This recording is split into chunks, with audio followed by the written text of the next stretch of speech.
ప్రార్థన చేసుకుందాం. ఆనందకరమైన విషయ ప్రార్థన చెప్పండి. Joyful winter prayer. ఓకే, ప్రార్థన చేసుకుందాం. దేవునికి వందనాలు. సమయంలో ఈ ఆనందకరమైన జీవితంలో ప్రార్థన అనే వారికి జాయ్ఫుల్ వింటర్ ఈ అంశాలు మాట్లాడుతుండగా నన్ను నీ జ్ఞాపకం నింపి దేవస్థానాలకు నీవే నా నోటి నుండి బోధలో మాట్లాడమని ప్రార్థించి సహాయం చదువుతారా అందరూ పరలోకమందున్న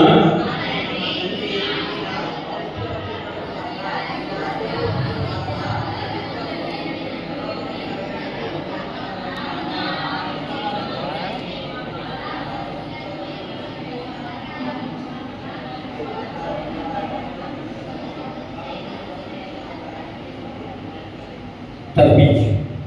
ఇది బైబిల్ వాక్యం చదివినప్పుడు దేవుడు మనతో మాట్లాడను. ఈ సర్వాన్ని వినగొన్న దేవుడు తన సర్వాన్ని కూడా మీకు విడిపించుకోరుచున్నాడు. మనము ఇతరులతో మాట్లాడేటప్పుడు దేవుడితో మాట్లాడవచ్చు. దీనినే ప్రార్థన అంటారు. అంటే మనం ఫ్రెండ్స్గా మాట్లాడుకుంటామో అలాగే దేవుడితో మాట్లాడుతూ ప్రార్థన. ఫ్రెండ్ ఉన్నాడు, ఇంట్లో స్కూల్లోకి వెళ్ళారు, కాలేజీకి వెళ్ళారు, పెన్ లేదు. ఫ్రెండ్ ఏమంటారు? Please pen give me, please give me Penna. ఎవరు పెన్ అంటారు? పుని చేసేకి ఇంగ్లీష్ ఎవరు అంటారా లేదా పెన్ అంటారా? పెన్ అంటారు అంతేనా? ప్లీజ్ గివ్ మీ పెన్ అంటారు. ఇంకా దాన్ని క్యాకే అలా తెలియబడ్డదని తెలియదు.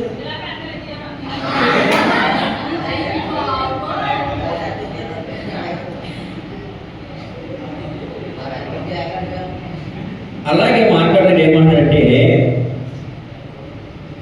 దేవుడు అక్కడే మనతో మాట్లాడితే సరిపోదు, మనము కూడా ఆయనతో మాట్లాడాలి. వినపడుతుందా? నువ్వు ఒక్కడికే మాట్లాడితే దేవుడు సరిపోదు, ఆయన కూడా మనతో మాట్లాడితేనే బాగుంటుంది. చూసారా, ఏంటో నాకు అర్థం కాదు. ఉదయకాలము అదే వాక్యం, ఇప్పుడు కూడా మీకు అదే వాక్యం చెప్తున్నాడు దేవుడు. పెద్ద ఆరాధన జరిగింది, ఇదే వాక్యం వచ్చింది, ఇప్పుడు కూడా ఇదే వాక్యం వస్తుంది.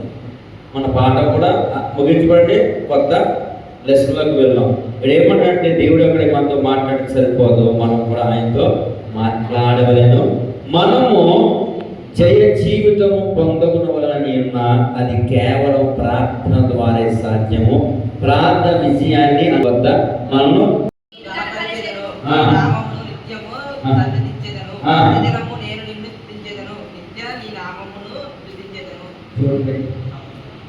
ఇక్కడ రాజ్యమైన నా దేవ నిన్ను కనపరచెదను, ఈ నామము నిత్యము సన్నుతించెదను, అనుదినము నేను నిన్ను స్తుతించెదను, నిత్యం నీ నామమును స్తుతించెదను మాట్లాడుతున్నాను.